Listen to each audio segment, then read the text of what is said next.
El río de la vida, con los años, me ha ido enseñando a sortear las piedras que en sus aguas he ido encontrando. Pero algunas no las veo y me pegan en la cara, y otras, a traición, me golpean por la espalda.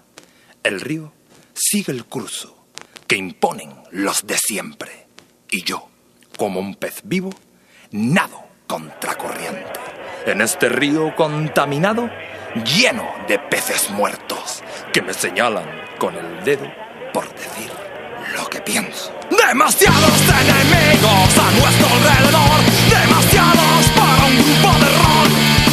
Demasiados enemigos escondidos ahí están, esperando a que tropieces y poderte aplastar.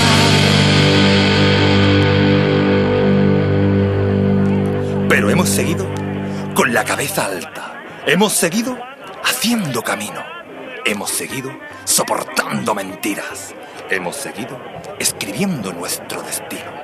Como hienas, algunos esperan verte en el suelo derrotado, hacer leña del árbol caído. Son las miserias del corazón humano, pero nada me puede detener cuando creo en lo que estoy haciendo. Pero nada me puede ya parar, ni en este río ahogar mis sueños. Solo al final del río, solo al final del río, solo al final, al fundirse con el mar y entre el color plateado de las olas, la muerte mar que llora.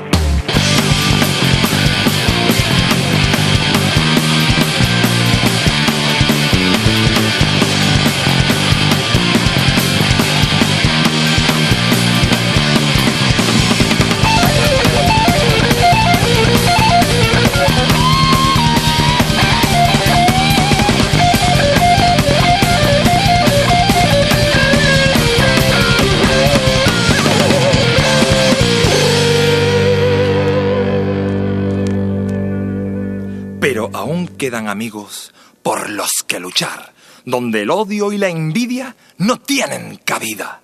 Pero aún quedan amigos, y estos son muchos más, y que los perros sigan ladrando bajo el eco de nuestro cabalgar.